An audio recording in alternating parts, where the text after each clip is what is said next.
The Bogey Beast, English folk tale. There was once a woman who was very, very cheerful, though she had little to make her so, for she was old and poor and lonely.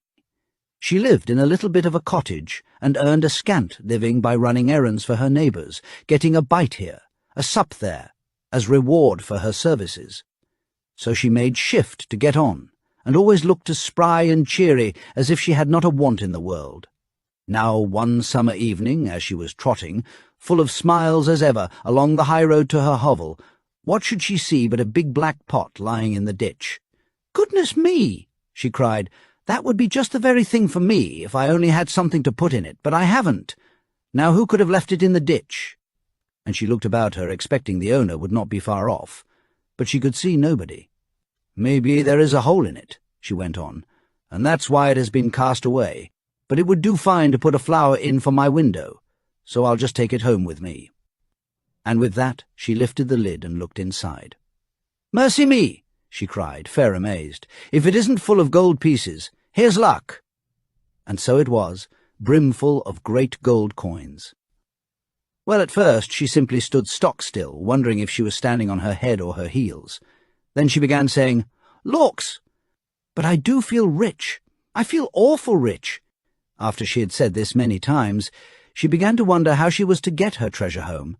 It was too heavy for her to carry, and she could see no better way than to tie the end of her shawl to it and drag it behind her like a go-cart.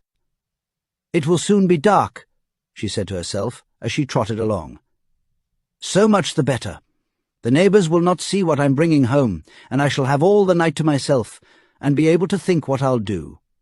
Mayhap I'll buy a grand house and just sit by the fire with a cup of tea and do no work at all like a queen. Or maybe I'll bury it at the garden foot and just keep a bit in the old china teapot on the chimney-piece. Or maybe— Goody! Goody! I feel that grand I don't know myself." By this time she was a bit tired of dragging such a heavy weight, and stopping to rest a while, turned to look at her treasure, and lo! It wasn't a pot of gold at all. It was nothing but a lump of silver. She stared at it, and rubbed her eyes, and stared at it again. "Well, I never!" she said at last. "And me thinking it was a pot of gold. I must have been dreaming. But this is luck. Silver is far less trouble, easier to mind, and not so easy stolen. Them gold pieces would have been the death of me, and with this great lump of silver."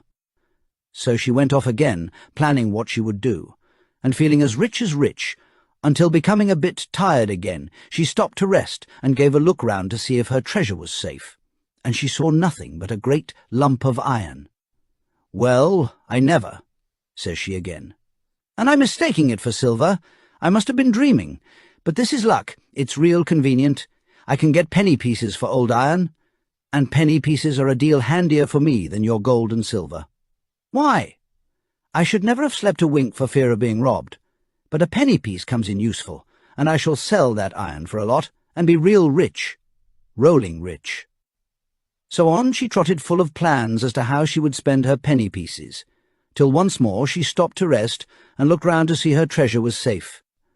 And this time she saw nothing but a big stone.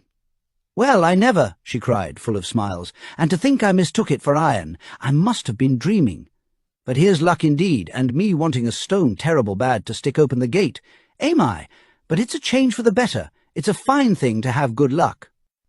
So, all in a hurry to see how the stone would keep the gate open, she trotted off down the hill till she came to her own cottage. She unlatched the gate, and then turned to unfasten her shawl from the stone, which lay on the path behind her. Aye, it was a stone, sure enough. There was plenty light to see it lying there, douce and peaceable as a stone should. So she bent over it to unfasten the shawl end, when— oh my! All of a sudden it gave a jump, a squeal, and in one moment was as big as a haystack. Then it let down 4 great lanky legs and threw out 2 long ears, nourished a great long tail, and romped off, kicking and squealing and whinnying and laughing like a naughty, mischievous boy. The old woman stared after it till it was fairly out of sight. Then she burst out laughing too.